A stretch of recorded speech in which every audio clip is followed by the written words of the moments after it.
नमस्कार दोस्तों, स्वागत है आपका rank up with Rishabh YouTube channel पर। और आज का जो हमारा टॉपिक है वो है सेल ऑर्गेनल्स। आपको भी पता है कि बायोलॉजी में इससे रिलेटेड बहुत सारे क्वेश्चंस पूछे जाते हैं कि सेल के पार्ट्स क्या-क्या हैं, ऑर्गेनल्स क्या-क्या हैं और उसके फंक्शन क्या-क्या हैं। तो आज हम लोग वही समझेंगे।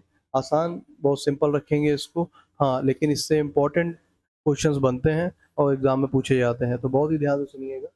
हर चीज़ को बहुत ही बारीकी से देखा जाएगा। चलिए शुरू करते हैं। तो हम लोगों ने जैसे पता है कि सेल की पहले 4 बाउंड्रीज़ की बात कर लेते हैं। तो 2 बाउंड्रीज़ हैं, सबको पता है, सेल मेम्ब्रेन होती है, सेल वॉल होती है। सेल मेम्ब्रेन किसकी बनी होती है? तो ये फॉस्फोलिपिड की बनी होती है और बायलेयर होती है।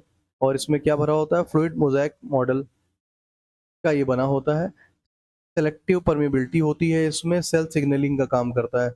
सेलेक्टिव परमेबिलिटी क्या है? परमेबल का मतलब होता है ये आने जाने तो देगा लेकिन सेलेक्टिवली, ऐसे नहीं है कि आप कुछ भी इसमें एंटर कर रहा है, कुछ भी निकल रहा है, ऐसा नहीं है। सेलेक्टिवली परमेबिलिटी है इसमें, तो ये चीज़ आप ध्यान रखिएगा। सेल सिग्नलिंग का मतलब वही है कि ये बता देगा कि हाँ, कौन-सा डेड सेल है, कौन एक्टिव सेल है, तो ये वो सिग्नल करता है। इसके बाद देखते हैं सेल वॉल। सेल वॉल जैसा कि आपको पता है कि रिजिड आउटर लेयर होती है। प्लांट्स में सेल्यूलोज की बनी होती है, फंगी में काइटिन की बनी होती है, बैक्टीरिया में पेप्टिडोग्लाइकेन की बनी होती है और एनिमल सेल्स में यानी हम लोगों में ये एब्सेंट होती है। तो इसको भी ध्यान रखेंगे। इसके अलावा आते हैं हम लोग एंडो मेम्ब्रेन एंड एनर्जी में। काफ़ी इंपॉर्टेंट है। गोल्गी अपरेटस का नाम आपने बहुत बार सुना होगा, बहुत इंपॉर्टेंट है। गोल्गी अपरेटस के अंदर जो काम करने वाला एम्प्लॉयी है, आप समझ सकते हैं, वो है सिस्टर्न, ठीक है? सिस्टर्न क्या काम करता है? पैकेजिंग का, शिपिंग का, सॉर्टिंग का, मॉडिफाइंग का, ये सब काम करता है। इसके अलावा लाइसोसोम सिंथेसिस भी यही गोल्गी अपरेटस में ही हो जाता है। ये पूरा काम कर देते हैं। देखिए, पैकेजिंग, शिपिंग तो कर ही रहे हैं, उसके अलावा अगर इनको लगता है कि नहीं, डेड सेल है या सेल खत्म होने वाला है, तो लाइसोसोम बनाते हैं और वहाँ पर भेज के उसको खत्म कर देते हैं। याद रखने के लिए बता रहा हूँ, बाकी ऐसा इम्पोर्टेंट नहीं है, बस ये मैं याद रखने का तरीका बता रहा हूँ। एंडोप्लाज्मिक रेटिकुलम की बात करेंगे तो ये 2 प्रकार के होते हैं, सभी को पता है। एक रफ होता है, एक स्मूथ होता है। रफ वाला रफ क्यों है? राइबोसोम के कारण। स्मूथ वाला स्मूथ क्यों है? एब्सेंट ऑफ राइबोसोम के कारण।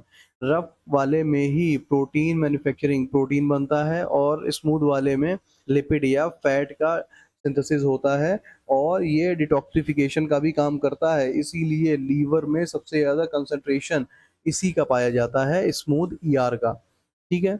सेल्स के अंदर। और बात करेंगे माइटोकॉन्ड्रिया। अब पावर हाउस ऑफ सेल इसको बोलते हैं, सबको पता है। एटीपी, एडिनोसिन ट्राइफॉस्फेट फैक्ट्री भी बोलते हैं। ये यहाँ पर जो क्रिस्ट है, क्रिस्ट बहुत इंपॉर्टेंट है क्योंकि क्या करता है, ये crystal clear surface area provide करता है ताकि जो आपके ऑपरेशंस हैं, बायोकेमिकल ऑपरेशंस, उनको ज़्यादा जगह मिल पाए।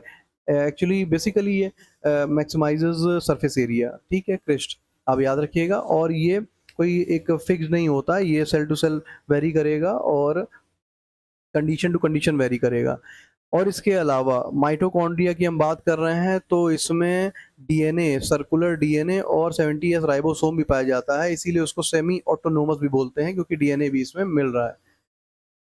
और देखते हैं आगे हमारे क्लीनिंग एंड जेनेटिक कंट्रोल की बात करेंगे तो देखिए, क्लीनिंग की बात हो गई कि भैया जो इतने सेल बन रहे हैं उनमें कहीं तो वो जाके उनको जो डेड सेल है खत्म भी होंगे, तो हाँ, सुसाइडल बैग ऑफ सेल्स बोला जाता है लाइसोसोम को। क्यों? हाइड्रोलिटिक एंजाइम पाया जाता है, ऑटोलिसिस, और ये प्रक्रिया लगातार होती रहती है, ठीक है। न्यूक्लियस की बात करें, काफ़ी इंपॉर्टेंट सेल का एक ऑर्गन है। न्यूक्लियस मास्टर कंट्रोल बोलते हैं और इसी में डीएनए और क्रोमोसोम सब पाए जाते हैं, जो कि आपको ये पता है कि लंबे समय तक ब्लूप्रिंट छोड़ते हैं। न्यूक्लियोलस भी इसी का पार्ट है जिसमें जो राइबोसोम बिल्डर का काम करता है। राइबोसोम कौन बनाएगा? राइबोसोम बनाएगा न्यूक्लियोलस, ठीक है? ठीक है। अब आइए आगे बढ़ते हैं। एग्ज़ाम चीट शीट की बात करेंगे तो मेम्ब्रेन रूल सिंपल है। डबल मेम्ब्रेन किसमें पाया जाएगा, जो कि बहुत ही इंपॉर्टेंट काम कर रहा है। इंपॉर्टेंट सभी हैं, लेकिन कुछ मेजर काम कर रहा है। जैसे न्यूक्लियस जो कि हमारा डीएनए और क्रोमोसोम्स को कैरी करता है, माइटोकॉन्ड्रिया जो एनर्जी बनाता है, क्लोरोप्लास्ट जो एनर्जी बनाने का या फूड बनाने का काम करता है प्लांट्स में। बात कर रहे हैं जिसमें एक भी मेम्ब्रेन नहीं है, वो है राइबोसोम्स, जो कि खुद ही बाहर लगे रहते हैं राइबोसोम, तभी उसको रफनेस दे रहे हैं एंडोप्लाज्मिक रेटिकुलम को। और सेंट्रियोल्स, तो इनमें भी मेम्ब्रेन नहीं होता। इसके अलावा प्लांट और एनिमल की बात करते हैं तो लार्ज सेंट्रल वैक्यूल्स पाए जाते हैं प्लांट में, और अपने में नहीं पाए जाते। लार्ज अपने में बहुत ही छोटे पाए जाते हैं वैक्यूल्स। और सेल वॉल की बात करेंगे तो सेल वॉल सिर्फ प्लांट में पाई जाती है, और आपको पता है वो अलग अलग मटेरियल की बनी होती है। सेलुलोज की बनी होती है प्लांट में, फंगी में बनी होती है काइटिन की, और बैक्टीरिया बनी होती है पेप्टिडोग्लाइकेन की। तो आपको ये याद रहेगा। बहुत ही अच्छा टॉपिक है, इम्पोर्टेंट टॉपिक है। आपको भी पता है बायोलॉजी में इससे जुड़े हुए क्वेश्चन ज़रूर आएँगे। बायोलॉजी में अगर आ रहा है सेल बहुत ही इम्पोर्टेंट है, तो आप इसको अच्छे से देखिएगा और बताइएगा ये टॉपिक कैसा लगा। अच्छा लगा हो तो कमेंट सेक्शन में कमेंट करिएगा, और नहीं लगा हो तब भी कमेंट करिएगा। अगर पीडीएफ चाहिए तो बताइएगा, मैं पीडीएफ भी अवेलेबल करा दूँगा। ऐसे ही छोटे-छोटे टॉपिक मैं बनाता रहता हूँ। अब मॉक होता क्या है कि मैं वीकली मॉक देता हूँ, आप सभी को पता है। और वीकली मॉक को एनालिसिस करते समय जो भी इम्पोर्टेंट टॉपिक मुझको मिलते हैं, मैं उनको स्टडी करता हूँ, उसके बाद उन पर वीडियो बनाता हूँ, ताकि मैं सबके साथ वो शेयर कर पाऊँ। और साथ में हम लोग तैयारी कर रहे हैं इलाहाबाद हाई कोर्ट आरओ की, और उसका एग्ज़ाम मोस्ट प्रोबेबली अगस्त में होगा, प्री का एग्ज़ाम। तो चलिए देखते हैं, और साथ में तैयारी करते रहेंगे।